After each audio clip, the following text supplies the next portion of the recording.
Live from downtown Detroit, home of WDIV and Click on Detroit, Local 4 News at 11 starts now. It is one of the busiest intersections in Metro Detroit, and you'll want to desperately avoid the area this weekend. She turned to DNA testing in hopes of getting answers about her health problems. This Michigan woman never expected what would happen next. And one of the area's largest law enforcement departments, one step closer to getting body cameras.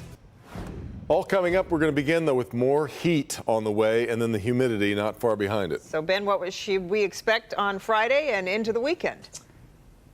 Well, guys, we're going to be slipping into some serious summer here going forward. In fact, we're going to lose those dry, pleasant, warm afternoons and start tacking on that mugginess that we've been used to for much of the summer so far. Let's take a look, though, at Storm Tracker 4 because there were some showers and still are. A couple areas of rain out there.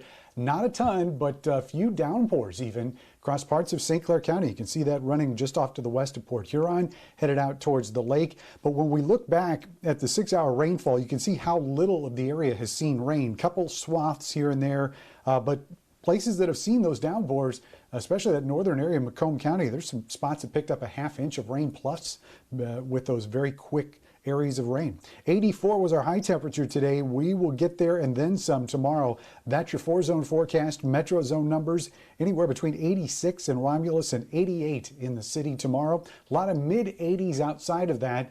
And we're starting to see that humidity come up, although I think the heat index is going to be very close to the air temperature as we close out things tomorrow. Mid-80s in both the west and north zone. So again, not a ton of spread in those temperatures, but coming up, a big spread between the temperature and how it's going to feel when we get into the weekend and early next week. We'll take a longer look at the heat wave coming in just a few minutes, guys. All right, we'll see you in just a little bit, Ben. Thank you.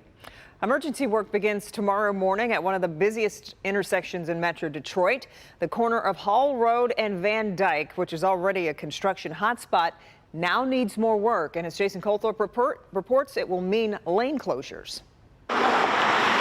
It's absolutely the worst. We actually had to dive through 4 lanes of traffic. She was yelling at me, and I just plowed ahead. I have a new baby, so I'm like trying to get to church on time, you know, and I got stuck in the traffic. I was like 30 minutes late to church. Those are traffic nightmare stories from the current situation out here on M59, where orange barrels, as you can see, are already everywhere, and it's about to get worse tomorrow morning. Crews are patching the concrete on M59 between Ryan Road and Van Dyke Avenue. Now some emergency sewer work needs to be done this weekend at the intersection of Van Dyke and M59, also known as Hall Road. That inconvenient combination means lanes will need to be closed. Eastbound M59 will go down to 1 lane from Ryan to Utica roads. Westbound M59 goes down to 1 lane from Van Dyke to Ryan. And north and southbound Van Dyke will go down to 1 lane at M59 with a traffic shift. In other words, yeah, ideally I would stay off of Hall Road for the next 2 to 5 weeks. Not the worst idea, but what if you're headed to the ball game at Jimmy John's Field? They're doing more? That's terrible. All right, so Robert Nyquist ironically directs traffic at the games. He himself is taking new routes to and from work, but for fans, it could mean missing the first couple of innings. it gets pretty backed up in here because we get traffic from people splitting away from that, going both ways, so it's just not good overall. I wouldn't recommend it to a friend. It's definitely really bad already. And then you add construction on, you're like, what are we doing here? It's only 4 lanes. Realistically, if we had 8 lanes, we'd be doing good. The lane closures due to the emergency work will be over Monday morning around 5 a.m. But the rest of this work with all these orange barrels will continue through the end of August. In Utica, Jason Colthorpe, Local 4.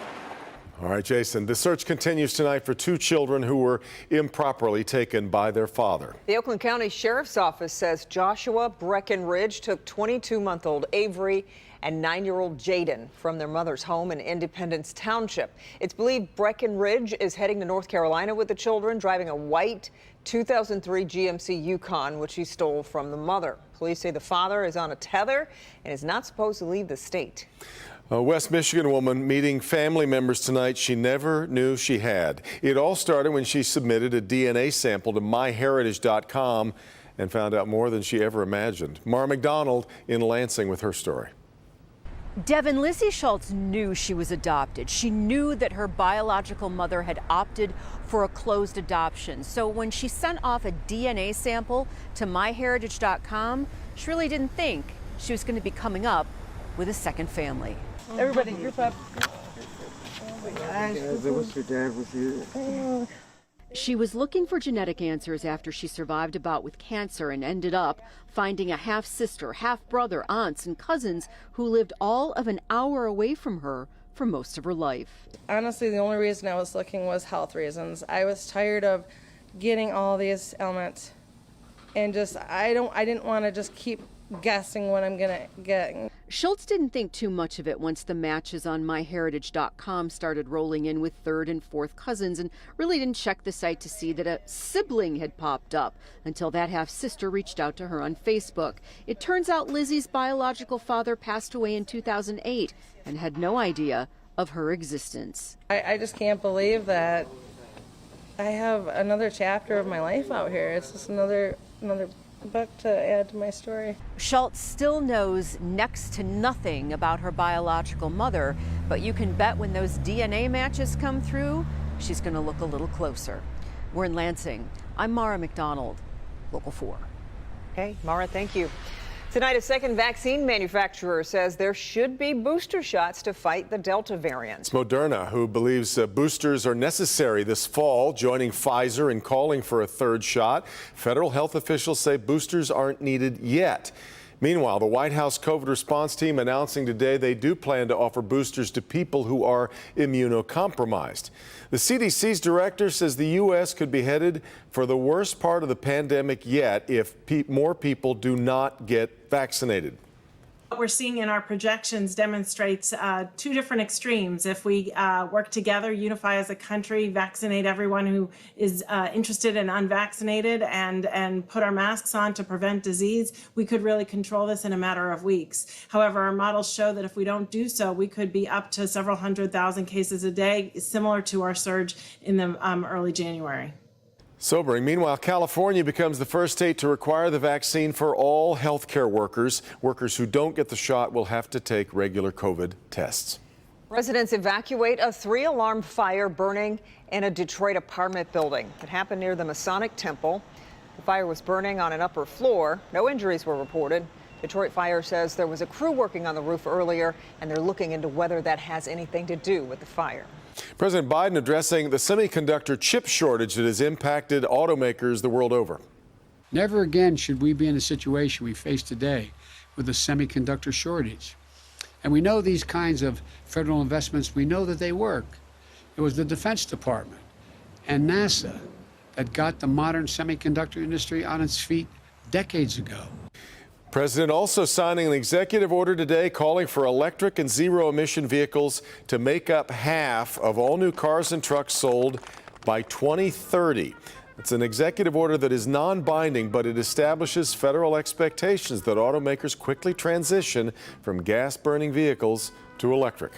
The Oakland County Sheriff's Office is one step closer to getting body cameras. Tonight, the Oakland County Board of Commissioners adopted a resolution to advance the implementation of a 1,000 body camera program for the Sheriff's Office. The cost is estimated to be about $3.1 million for the first 5 years. The county is seeking a grant to help with the funding. We are just hours away from a strike at the Canadian border. Nearly 9,000 border union employees set to strike tomorrow morning at 6 a.m. It, of course, comes as the border is set to reopen for vaccinated U.S. travelers on Monday. The Canadian employees have been working, though, without a contract now since June of 2018. The unions representing them seeking an increase in wages to get border employees equal to other law enforcement agencies, better protection from discipline, and allowing certain employees to work from home, among the other issues. Still ahead, one of the state's biggest health care systems accused of billing patients for unnecessary procedures. Which local hospitals are involved in a whistleblower lawsuit coming up. It is one of the first big events being held downtown since the start of the pandemic. What to expect at the Motor City Car Crawl.